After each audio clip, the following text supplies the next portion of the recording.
Hey everybody, with summertime in full swing, especially where I'm living right now, weeds are starting to come out, and one of the things you may be interested in buying is a weed eater. Hey guys, my name's Tim, and today I just want to talk and give a review, an honest review, about the Stihl FS 3.8 weed eater. This is something that I've owned for roughly about 2 years now. I've used it on a very consistent basis over those 2 years, especially during the spring, summer, and fall months. And I just want to give my honest feedback, talk about the specs, and give a little demonstration.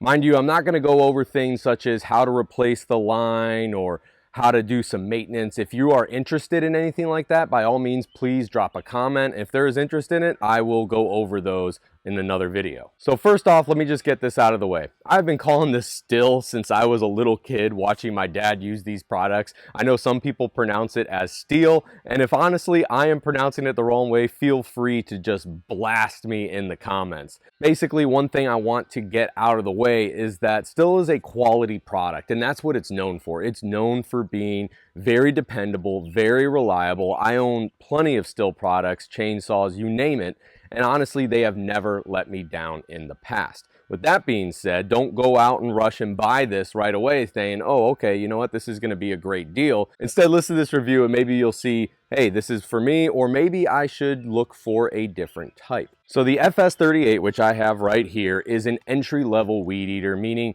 it is for, pretty much homeowner use, not really a professional use. Now, there are some professionals that I know that do have these and use these, but at the same time, it's definitely more on the homeowner side of the house. This is definitely on the cheaper end of the spectrum when it comes to Stihl weed eaters. And the price typically runs, depending on the realtor that you are buying it from, around $150. The weight of this weed eater is about 9 to 10 pounds, and it is a gas operated weed eater, which can be intimidating for some people.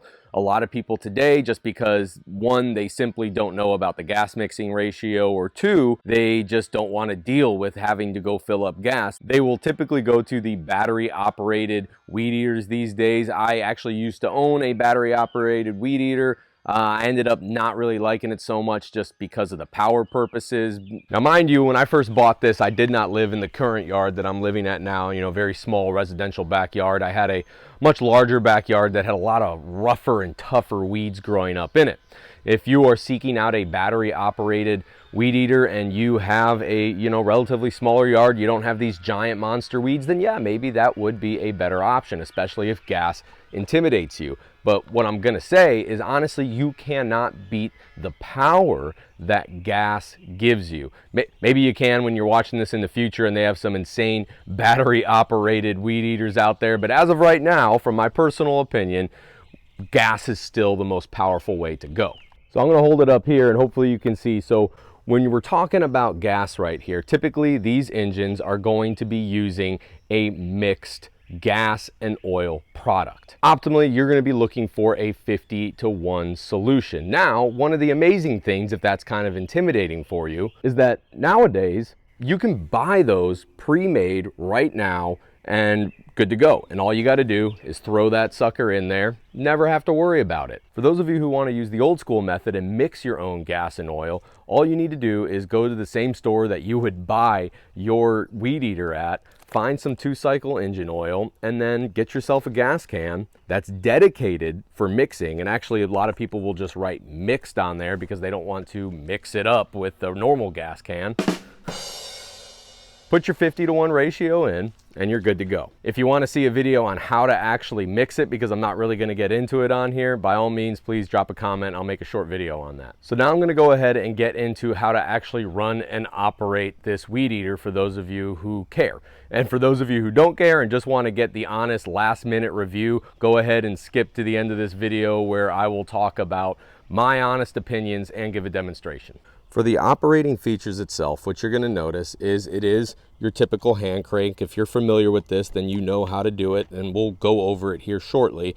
But what you want to do is first make sure you have your fuel inside. Once you put the fuel inside, then you're going to go ahead and get ready to prime. That's this little button right here, and you're just going to press down on it, pump it up, get it primed up, ready to go, let some fuel get up in there, and then you are going to move over And basically it's kind of blackened out, but what you see is you have it on choke, and then you have it on what you would call your normal operation. While I'm not going to get into a long video on the theory of how a choke works, basically what you're looking at is when you put it on the choke setting, you are allowing more fuel to come in. You will typically use the choke setting when you have not used this for, an extended period of time, and essentially the weed eater is cooled off. If you were using the weed eater previously and you shut it off and then you want to crank it back up again about, 5 minutes, 10 minutes later, go ahead and just keep it on this setting right here. I do want to give you a warning. If you keep it on the choke setting and you're constantly using it and then pulling your cord over and over and over and over and over again, essentially what could happen is you could flood the engine out, which gets into a whole nother problem, which we can go over in a later video if you'd like. Lastly, once you have the weed eater on choke, then you're going to move over to this switch right here. You're going to push it down. You're going to grab this. This is almost like a safety right here. Hold this down, pull this up, and then pull. Now I will say, depending on the weed eater, you don't necessarily always have to pull up on the trigger in order to get it to start. You should be able to just flip the switch to on and start going. Me, with this weed eater, personally, I have found it easier to go ahead and keep it engaged when I am ripping on that cord. All right, so quickly one last time, let's review as we start. So basically, once again, fuel is in. You primed up your primer. You flipped your switch over to the choke setting. You flipped your switch to the on position right by your thumb. And once again, like I said, I like to go ahead and just hold the lever down, and I obviously keep it away from my body so that way I don't get struck by anything. Now, while in the choke setting, I'll go ahead and crank. And that's actually the sound you're looking for. I was hoping I would get it, with a colder start right there, but you'll hear it rev a couple times, and then you'll hear it like kind of sputtering, almost as if it wants to turn on. That's when you know you're good to go. Once again, be careful not to over pull the string while you're on the choke setting, or you run the risk of flooding out that engine. Once again, after all those steps, same setting, you're off the choke now. Go ahead, hold down, keep away from your body, and pull.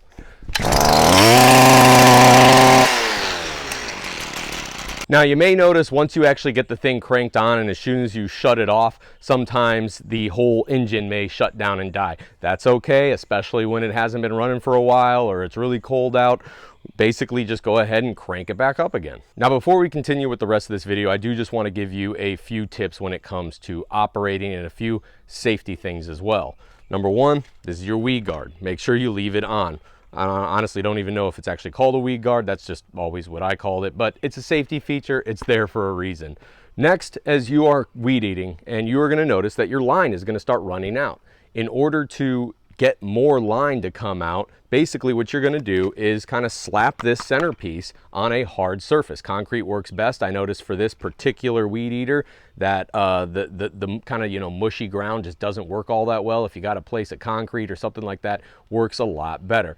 But the basic theory behind this, and it works a lot better when it's moving it on because that's the way it's supposed to go, is essentially this gets pushed down, and when that gets pushed down, that enables the mechanism to go ahead and allow for more line to come out. And basically, that centrifugal force will pull the line back out, and it's going to pop back out.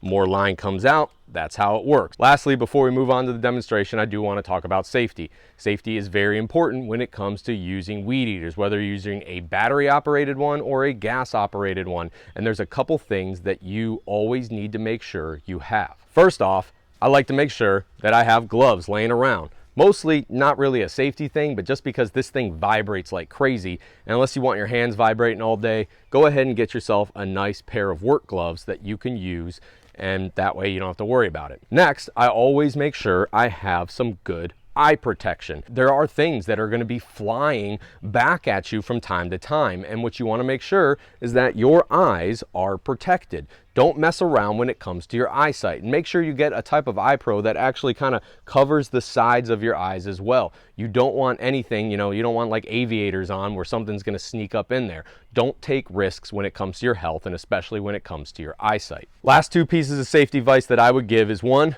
make sure you're wearing a pair of jeans or a pair of coveralls or overalls or whatever the case may be, something to protect your legs. Don't go out there wearing shorts, because if you accidentally get hit by that weed whip, while you are not going to die, it is going to hurt like crazy. Make sure you're wearing some type of pants to protect. So that's basically it when it comes to the safety features. Let's go ahead and get into the demonstration now, which I'm sure a lot of you already skipped ahead to.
With all that out of the way, let's go ahead and get into my honest review.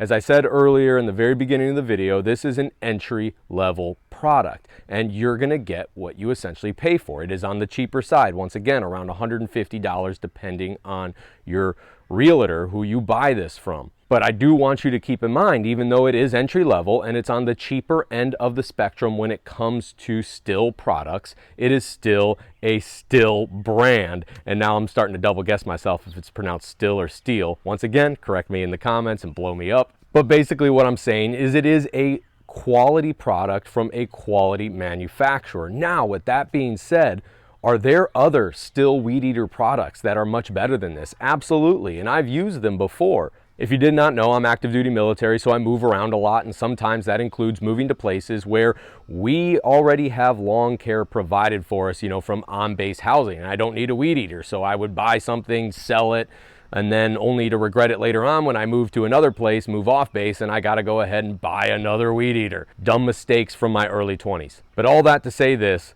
that this product that you're getting right here is honestly a decent product if you have a smaller size, once again, anywhere from a ½ acre to about a 2 acre lot. Anything larger than that, then it might start showing some wear and tear and really showing its, I guess, quote unquote, cheapness. At the end of the day, this is a product I personally would recommend to somebody who wants a good, solid weed eater. Again, it is a gas operated, and I know many people are shying away from that simply because either they don't know how to use them, or battery operated just seems so much easier, which by all means, battery is very, very easy. But I will stand by what I said earlier, and you're not going to get the same amount of power out of a battery operated weed eater that you're going to get out of a gas operated weed eater. Once again, in the future when you're watching this and you have crazy strong batteries that can produce some crazy strong power, yeah, I might be wrong. And it could be out there right now if you just end up doing the research. So I'm not going to belabor this any much longer. Basically, I think it's a good solid product, and if you want to buy it, I definitely give my recommendation to buy it.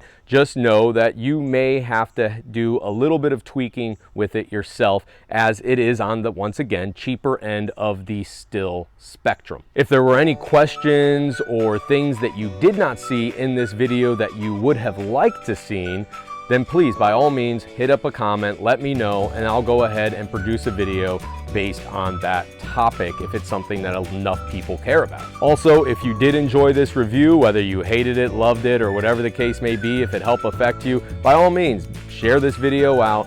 Hit the like button, hit the subscribe button. It definitely helps with that wonderful, mysterious YouTube algorithm.